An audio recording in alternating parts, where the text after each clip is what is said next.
탈락이야, 병신아.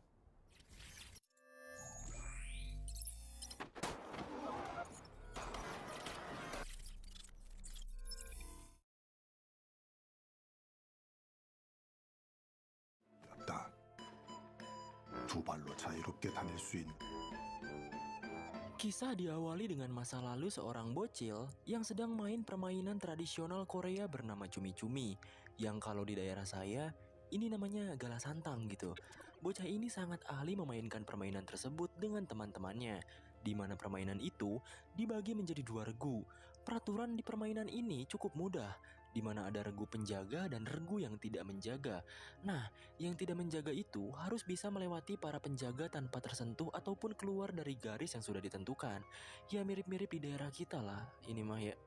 Dan film dengan judul Squid Games ini pun dimulai. 밟으면 개쌌다. Cerita dimulai dengan penampilan seorang pria yang biasa saja hidupnya. Ia bernama Gi-hun. Setelah ia dipecat dari pekerjaan lamanya, ia menjadi supir sekarang dan tinggal bersama ibunya yang sudah tua. Gi-hun diberikan beberapa uang untuk menghadiahkan anaknya yang hari itu berulang tahun. Jadi si Gi-hun ini udah cerai sama istrinya dan anaknya itu bersama dengan mantan istri.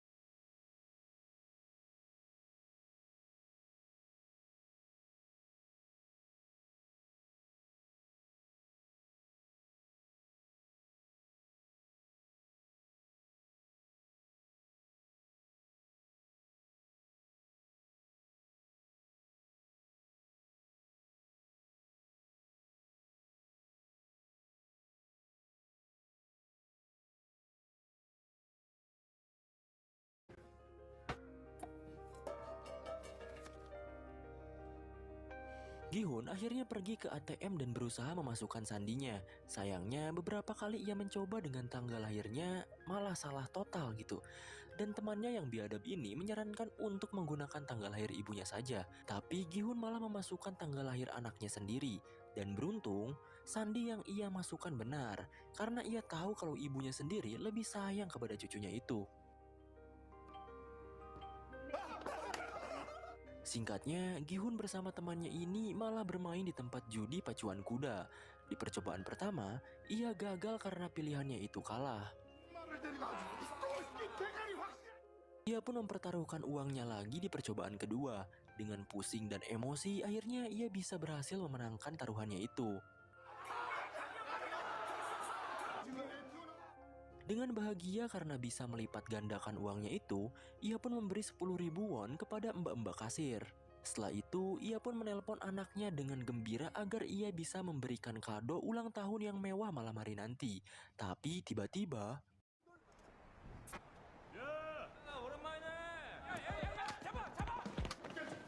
Gi-hun malah bertemu rentenir dan ia kabur terkentut-kentut. Saat ia berlari, ia malah menabrak seorang cewek. Dan akhirnya, ia pun tertangkap oleh rentenir itu. 야, 여기 400만 달까지 꼭. Gi-hun akhirnya dipukuli dan ditagih hutangnya itu. Akhirnya uang yang ia hasilkan dari judi untuk anaknya itu sebesar 4 juta won ia berikan kepada mereka. Tapi setelah ia cek sakunya, uangnya telah terjatuh saat ia menabrak si cewek tadi. Dan akhirnya ia dipukuli sampai termehek-mehek. Si rentenir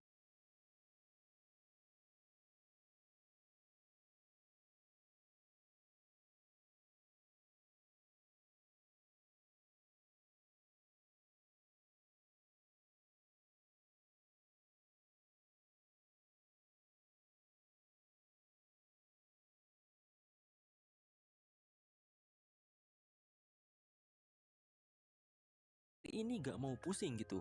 Ia memberikan lembaran kertas yang isinya surat perjanjian penyerahan organ atas ganti uang yang ia tak bisa bayar. Terpaksa, ia akhirnya memberikan sidik jarinya. Bahkan parahnya, ia cap perjanjian itu bukan dengan tinta, melainkan dengan darah dari hidungnya yang mengalir. 저 10,000원만 빌려주시. Akhirnya, ia pun balik lagi ke kasir judi itu. Ia meminta 10.000 won yang ia berikan tadi. Sat, emang ngasih kok diminta lagi gitu. 아까 드린 10,000원. Akhirnya, dengan uang sisanya itu, ia memainkan mesin capit boneka untuk hadiah anaknya. Tapi lagi-lagi, ia sama sekali tak beruntung. Beruntung saja ada seorang bocil pro player yang membantunya untuk mendapatkan hadiah di mesin itu. Dan Gihun cukup bahagia memenangkan hadiahnya. Singkatnya, Gihun bertemu dengan anaknya. Ia memberikan hadiah mystery box itu dengan sepenuh hati. Tapi saat dibuka, ternyata isinya adalah bedil pemantik api. Karena tak mau mengecewakan anaknya, ia pun berjanji kepadanya bahwa tahun depan Gihun akan memberikan hadiah yang spesial. Dan akhirnya, ia pun mengantarkan anaknya itu ke mantan istrinya yang cukup sinis kepada Gihun. 안 돼요. Saat mau balik ke rumah, Gihun malah ketinggalan kereta. Alhasil, ia merenungkan nasib hidupnya yang penuh dengan kesulitan. Seorang pria yang tak dikenal pun datang. 시간 좀 좋은 기회를 드리고자. Pria itu menawarkan untuk bermain permainan bersamanya, dan permainan itu bernama Dakji, di mana di antara pemain harus membuat satu lipatan kertas membalik dengan lemparan dari kertas lainnya.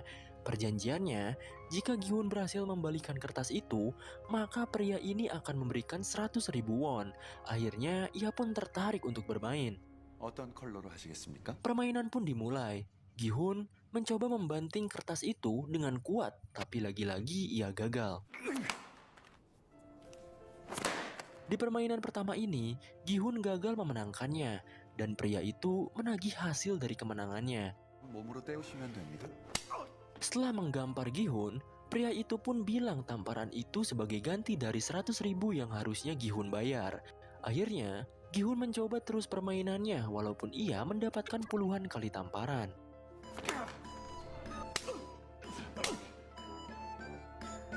Lalu ia pun menggunakan 100% kekuatan otak dan lengannya. Akhirnya Gihun bisa memenangkannya. Ia pun dengan emosi langsung menggampar pria itu. Pria itu akhirnya memberikan 100.000 won karena Gihun berhasil memenangkan gamenya. Setelah lama bermain, Gihun mendapatkan cukup banyak uang. Pria itu pun bilang bahwa Gihun bisa mendapatkan uang lebih banyak dari permainan. Gihun yang trauma karena game dan judi hari ini tak mau ikut serta karena sudah bersyukur dapat uang dari banyaknya gamparan di pipinya. 나 그렇게 어리숙한 사람 아니야. Pria itu pun berdiri dan menjelaskan identitas Gihun, mulai dari nama lengkap, umur, riwayat pekerjaan, anak, bahkan hutang kepada rentenir sebesar 160 juta won, dan pinjaman ke bank sebesar 255 juta won yang ia sebutkan.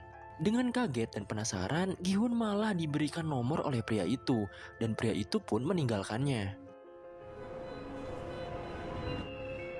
Dengan bahagia, ia pun membeli makanan, dan ia tak lupa memberikan ikan kepada kucing kelaparan. Bahkan ia juga memberikan cukup banyak uang kepada ibunya. 아 노름도 아니고 훔치. Ibunya pun berbicara serius dengan Gihun bahwa mantan istri dan suami barunya beserta anaknya akan pindah ke Amerika. Ia pun langsung berhenti makan dan mengingat janji dengan anaknya. Ia dipepatahi oleh ibunya untuk mengambil hak asuh anaknya itu. 그런 것만 한국만 Ia pun meratapi perkataan ibunya itu dan berniat mencari cara lain. Ia pun akhirnya berinisiatif nelpon nomor yang pria tadi berikan dan langsung join buat ikut ke permainan untuk mendapatkan lebih banyak uang. Setelah jemputan di malam hari datang, Gihun pun masuk ke dalam mobil itu. Di sana banyak peserta lain yang sedang tertidur. Tak lama kemudian, keluarlah asap yang membuat Gihun tertidur.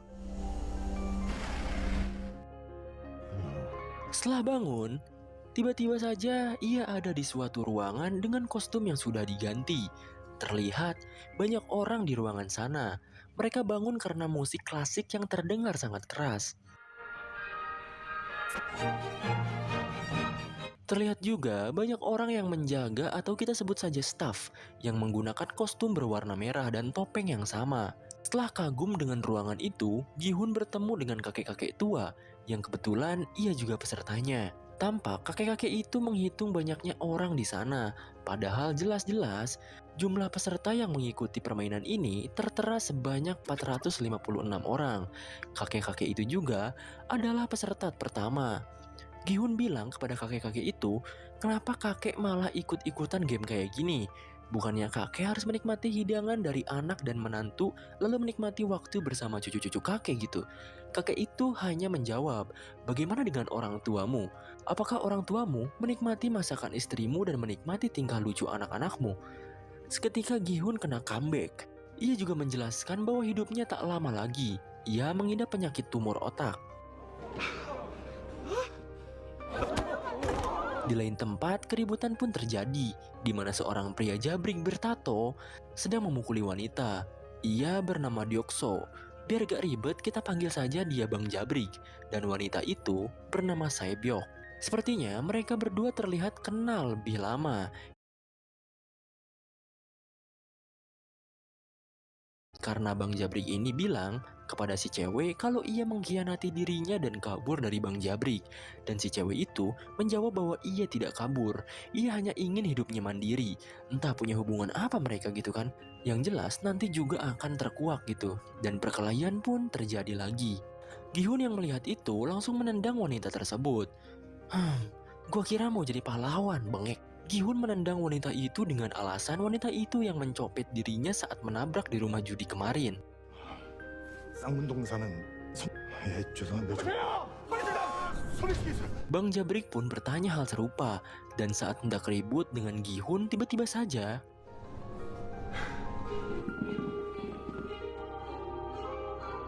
para staf bertopeng pun datang dan mengumumkan persoalan dari permainan.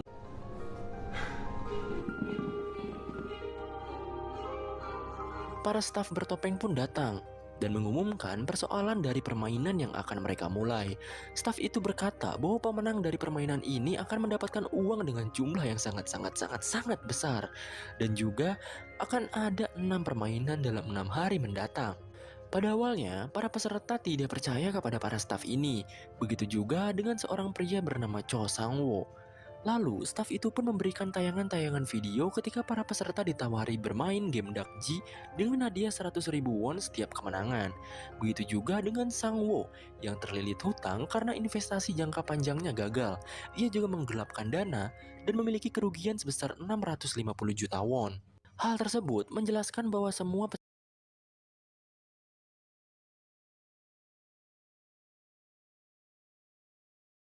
peserta di sini adalah orang-orang yang berada di ujung tanduk dengan utang yang tak terbayarkan. Lalu para peserta sendirilah yang memutuskan untuk mengikuti permainan ini tanpa paksaan. Staf pun memberikan pilihan terakhir. Para peserta boleh kembali dan menjalani kehidupan lama atau mengikuti permainan ini. Lalu permainan selama 6 hari ke depan pun akan dirahasiakan demi keadilan permainan. Ada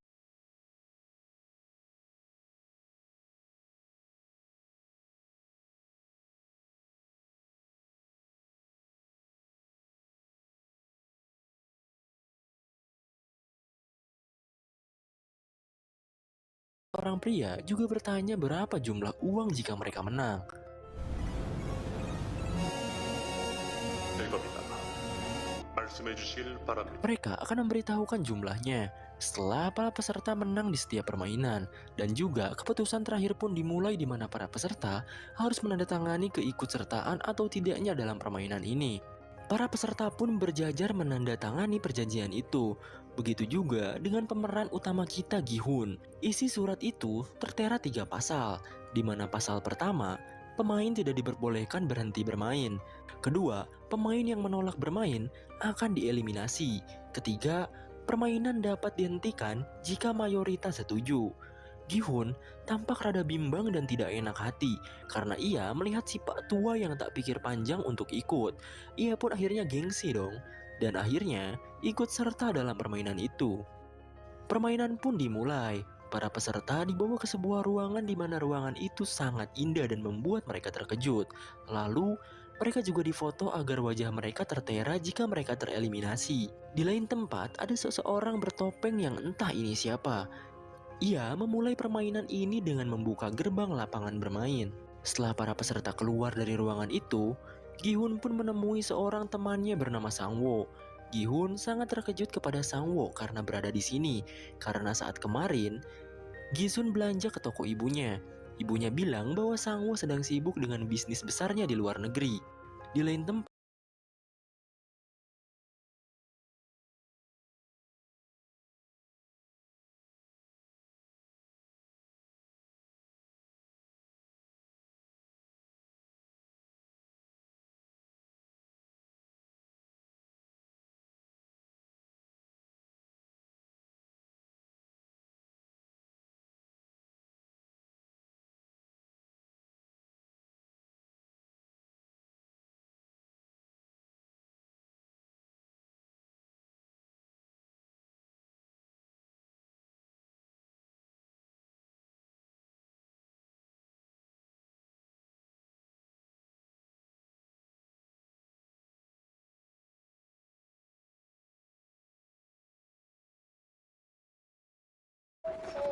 Dan permainan pun dimulai. Dengan cepat si rambut kuning pun berlari paling depan. Karena ia masih bergerak ketika robot itu berbalik, maka ia pun langsung jatuh tersungkur. Robot itu pun mulai membelakangi. Perlahan-lahan, para peserta mulai bergerak menuju finish. Teman si rambut kuning malah ngata-ngatain kepada temannya yang sudah tereliminasi. Temannya pun mengeluarkan darah dari mulutnya dan membuat ia panik. Alhasil, ia pun tertembak dan mati. Darah yang muncrat ke wajah seorang wanita membuat histeris pemain lain. Dan akhirnya, mereka semua pun panik dan berlari menuju gerbang kembali. Tapi selama mereka bergerak, mereka akan ditembaki oleh robot itu. Jumlah pemain berkurang sangat pesat. Mereka tak tahu kalau tereliminasi mereka akan dibunuh. Di sisi lain, pria bertopeng bernama Front sedang asik minum sambil menyaksikan serunya permainan yang bagaikan pembantaian ini. Akhirnya, permainan pun kembali dimulai dengan sisa pemain yang berkurang. Terlihat seorang kakek yang berjalan langkah demi langkah dengan santai. Pemain lain pun mulai bergerak maju kembali. Kesialan malah terjadi kepada Gi-hun. Setengah tubuhnya tertindih oleh jasad pemain lain yang membuat ia kehilangan banyak waktu. Sang Mo menyarankan untuk berjalan di balik badan orang lain agar mengurangi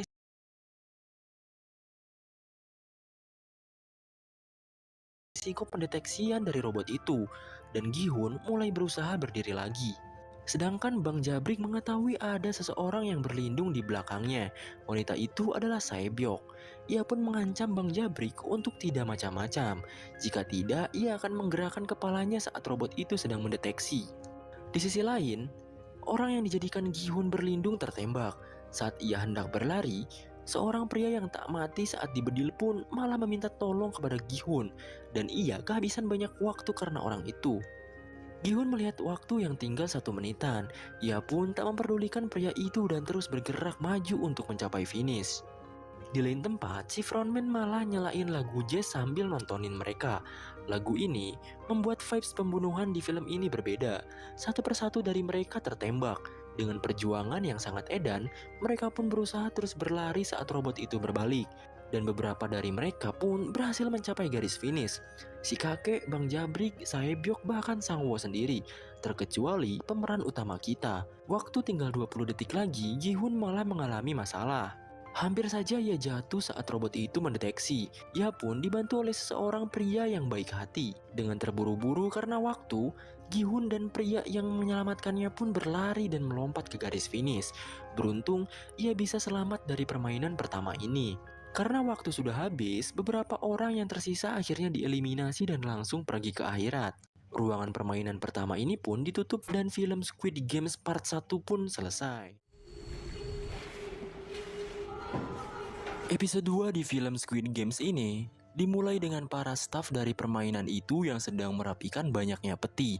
Salah satu peti di sana terbuka sedikit dan terlihat suara seorang wanita yang merogoh sisi dari peti itu. Lalu, staf bertopeng itu pun menutupnya dengan rapat dengan palu sehingga peti itu pun tertutup rapi. Dan film Squid Silence episode 2 pun dimulai.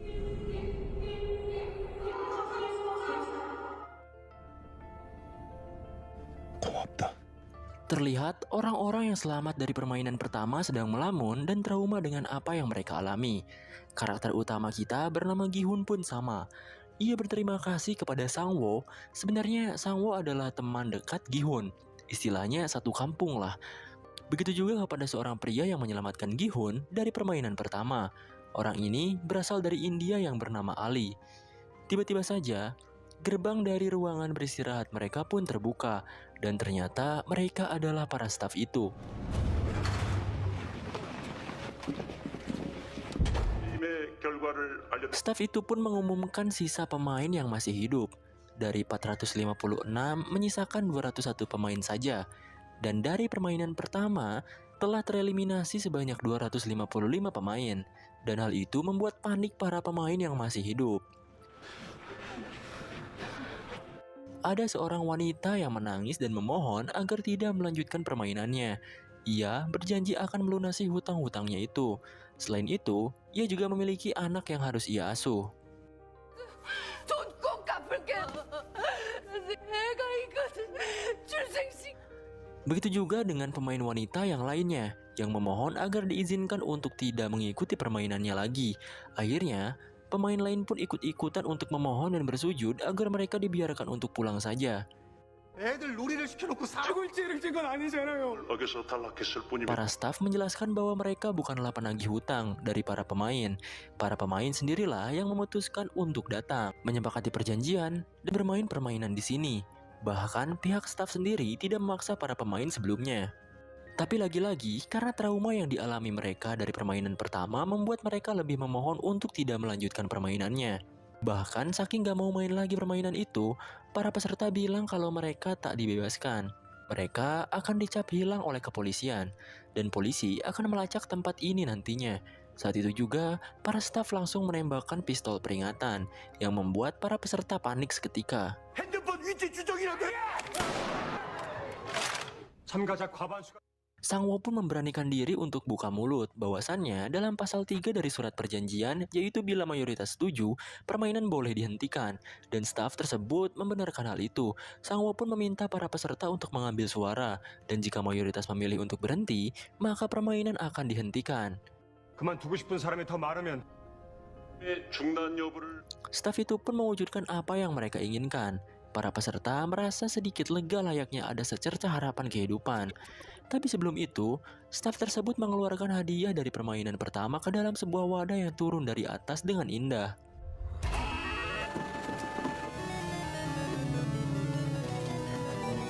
Staf itu pun menjelaskan bahwa setiap pemain mempertaruhkan uang sebesar 100 juta won. Jadi keseluruhan hadiahnya sebesar 25,5 miliar won. Hal ini membuat banyak peserta semakin bimbang untuk mengambil keputusan. 6개 그럼 지금부터 입니다. Kemudian vote untuk pemilihan pun dimulai, di mana di sana ada 2 tombol. Vote hijau menandakan bahwa mereka ingin melanjutkan permainan itu, sedangkan yang merah sebaliknya. Dan vote pertama dimulai dari peserta dengan nomor urut paling akhir. Tak lain dan tak bukan adalah Gi-hun sendiri. Ia pun akhirnya memvoting merah dan tak ingin melanjutkan permainan tersebut. Vote kedua dilakukan oleh seorang wanita paruh baya yang tadi memohon-mohon untuk berhenti bermain permainan gila ini. Tapi setelah ia melihat banyaknya uang di sana, ia pun berubah pikiran. Ia akhirnya memvoting hijau agar bisa melanjutkan permainan selanjutnya. Voting pun terus berlanjut kepada para peserta lain. Bahkan uniknya, skor hijau dan merah di sana kejar-kejaran dan hanya selisih 1.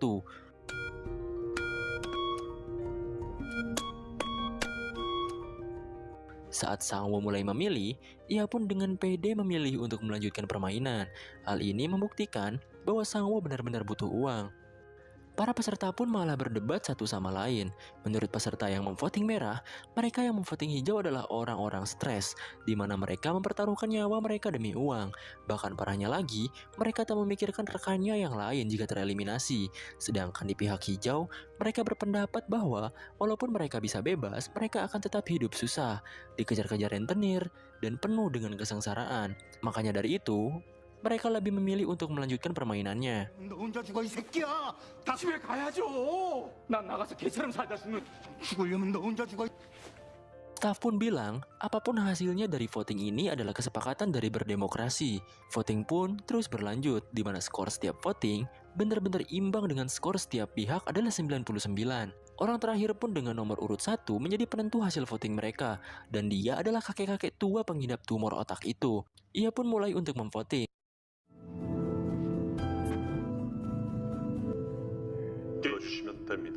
Pada awalnya, ia bingung untuk memilih hijau atau merah, dan hal ini membuat peserta lain gemeteran. Akhirnya, si kakek itu pun memilih untuk memvoting merah, dan mereka pun tampak bahagia karena tak melanjutkan permainan gila ini. Beberapa peserta yang tak setuju permainan dihentikan kecewa, tapi staf itu bilang bahwa mereka masih memiliki kesempatan di lain waktu. Singkatnya, para peserta pun diturunkan di tempat sepi. Begitupun juga dengan Gi-hun yang kebetulan diturunkan bebarengan dengan Sae-byok. Mereka berdua diikat dan matanya ditutup. Alhasil, mereka pun bekerja sama untuk membuka ikatan itu. Setelah Gi-hun berhasil membuka ikatan Sae-byok, Sae-byok malah meninggalkan Gi-hun. Menurutnya, jika ia melepaskan Gi-hun, Gi-hun akan menagih uang yang ia copet di rumah judi waktu itu. Alhasil, karena kasihan, Sae-byok hanya membukakan ikatan di lengan Gi-hun saja. Lalu, ia pun meninggalkannya. 가만히 있어봐. 너 Di Di lain tempat, Sangwo dan Ali diturunkan di tempat yang sama. Pada awalnya, Ali meminjam handphone kepada Sangwo untuk menelpon. Tapi karena HP Sangwo tak menyala, mereka pun ke swalayan terdekat. Dengan kebaikan Sangwo, Ali diberi mie instan dan diberi sedikit uang untuk ongkos pulang. Karena awalnya Ali akan jalan kaki walau tempat tinggalnya jauh dari sini. Di tempat lain, Gi-hun melaporkan apa yang ia alami ke kantor polisi karena memang yang ia alami itu sangat-sangat tidak masuk akal. Bahkan saking tak masuk akalnya, Pak polisi di sana meremehkan apa yang Gi-hun ceritakan. Lalu Gi-hun pun memberikan bukti yaitu nomor telepon yang pernah diberikan oleh mereka. Polisi itu pun mencoba untuk menelpon nomor yang ia berikan. Tapi saat ditelepon, ternyata malah tersambung kepada ibu-ibu yang sudah berumah tangga. Akhirnya Gi-hun pun mencoba menelpon nomornya. Dan anehnya, nomor itu tidak terdaftar. Kemudian, kita ditunjukkan seorang detektif bernama Junho yang melihat kartu nomor yang diberikan Gi-hun di kantor polisi. Gi-hun yang pulang ke rumah, tampak rumahnya kosong tak ada siapa-siapa. Ia pun mencarinya dan tak disengaja, Gi-hun malah bertemu dengan Sangwo. Sangwo terlihat sedang mengawasi ibunya berjualan. Saat itu, Sangwo menceritakan masalahnya, bahwa ia sedang terlilit hutang dari perusahaannya, dan ia juga memiliki kasus penggelapan dana. Kemudian, Gi-hun menemukan ibunya yang sedang berada di rumah sakit. Dinyatakan bahwa ibunya mengalami penyakit diabetes. Dokter juga bilang ibunya Gi-hun harus diberi perawatan lebih. Ibunya Gi-hun memutuskan untuk pulang karena tahu keadaan ekonominya yang kurang baik. Gi-hun akhirnya berjanji pada ibunya bahwa ia suatu saat akan pulang membawakan banyak uang.